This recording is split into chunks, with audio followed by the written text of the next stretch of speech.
Julius Salik was born in 1948 in Lahore into a Christian family. His earliest memories are of the persecution and abuse suffered by Christians and other minorities, and that made him determined to fight for justice and equality for everyone, regardless of race, colour or creed. It's never been an easy road. He's experienced torture and has often been jailed. Pakistan was the first country in the world to come together following a struggle by minorities. People say Israel was the same. It was not brought together by religion, it was brought together by blood. New minorities are being created all the time. We have to look after them.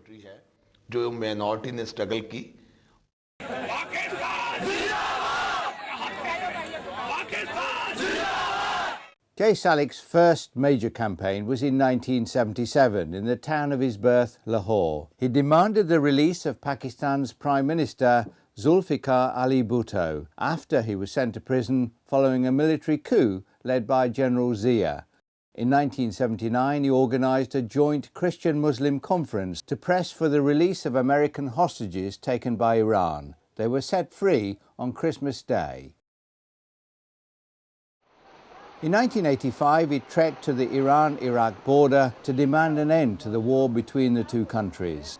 And in 1986, he set up the Peace Education Foundation. His eventual reward was a place in the government under Benazir Bhutto as Federal Minister in charge of social welfare.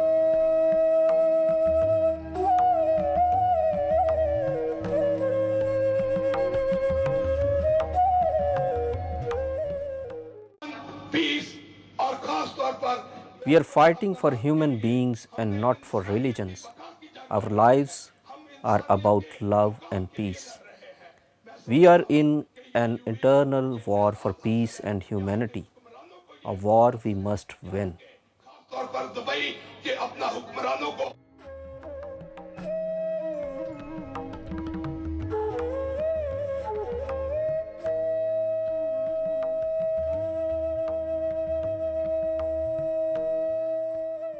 The trappings of government didn't sit easily on Jay Salik's shoulders. He didn't want to appear tainted in any way, and he publicly burned all that he possessed. He believed a leader should lead by example.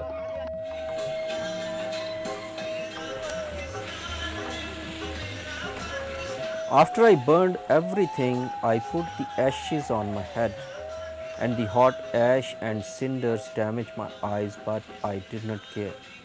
This was the most difficult time of my life, but the message I wanted to send out was important.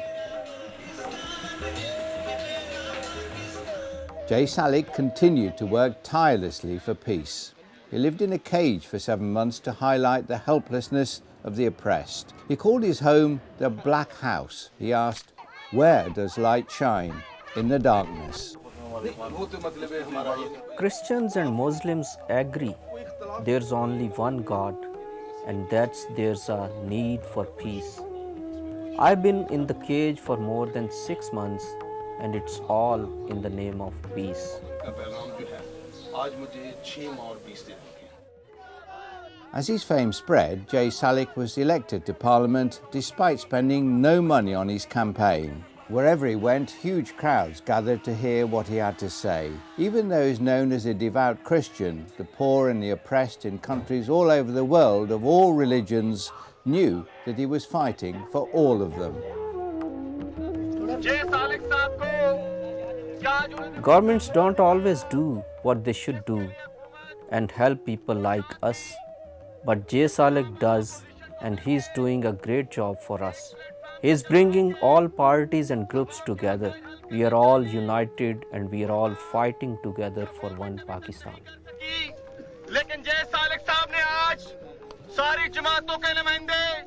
For Jay Salik, actions have always spoken louder than words. He joined the poor of Islamabad when the authorities disconnected the electricity to the slum areas, and when there was a delay in compensation payments to the family of a boy who'd been drowned in an open ditch, he donated the belongings of his house to the dead boy's father. When plots of land were handed out, Jay Salik said he wouldn't accept anything until each and every poor person owned a house. To get maximum publicity for his stance, he moved house using 7 camels, so his possessions would be open to public scrutiny. At the end of his tenure as a minister, he left his bungalow in the minister's enclave, which he had declared as a national orphanage.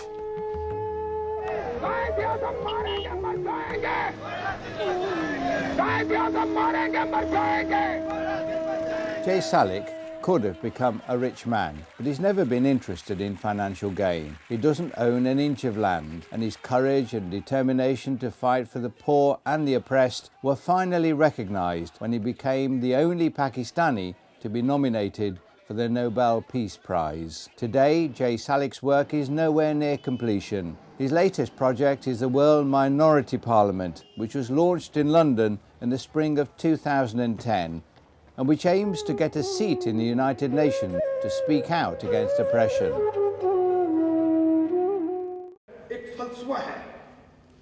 If there is a majority for anything, it automatically have a bigger and bigger following, even if it's wrong. I stood as an independent in Pakistan for minorities and got the highest vote. I didn't spend a penny on my campaign, but they all voted for me. I'm aware of the persecution that happens to minority faith groups in Pakistan. I think it's innovative and rather visionary of Julius Salik to introduce this concept to this wider audience, because if anything, with the reputation Pakistan has for incidents of minority persecution, it's probably best that somebody from there brings this to the fore. Jay Salik represents minorities, Christian minorities in Pakistan, but there are other minorities there. There are Sikhs and there are Hindus, and there are all other castes, and there are even Jews there. So our party and Imran Khan's manifesto states that we will respect, no matter what your religion, your background, your creed, it doesn't matter what you are, as long as you're a Pakistani, all rule of law will apply to you all. One rule of law. There will be no discrimination. There will be no selectiveness. Hence, I've come to support Salik Saab on behalf of the party. When I look at the minorities in Pakistan, I look at how the economy affects them and how they struggle to cope. They don't have a proper voice, and that's why the minorities parliament is so important for them. The World Minority Parliament has taken 25 years from conception to reality, and its supporters believe Jay Salik can make it a force for good. Actually, my religion, Sikhism, believes in racial equality, racial gender, etc. And that's what really brought me here, because Salik Saab's whole agenda is about all races and religions, peace and equality, etc., etc. So that's what brought me here. So World Minority Alliance has started another movement which is for minorities, and I think in Pakistan people will take this message very, very positively, because in our part of the world, whether it is Pakistan, India or any third world country, minorities are not given their rights and they are treated second-class citizens. This will raise their hopes. This will raise their hopes that there is an independent body being set up which will target their issues and maybe highlight it to the international forums, United Nations, human rights agencies, associations. So this is a hope for them. I don't know what impact it will be and how much effect it will be, but at least it's a ray of hope to say, hey, look, you know what? There are people out there who are thinking about us, and if we have issues, they will be escalated. Julius Salik has said, I have suffered pain and humiliation, insults, beatings and torture. I have faced death threats and intimidation. I've been accused of treason and fraud. I've survived a barrage of abuse. Good work will always fetch criticism. I don't give ears to such negativity, because if you start listening to loose talk, you can't work. Even with the Minority Parliament established as a major force, he has no intention of stopping working. For millions, he is the voice for peace.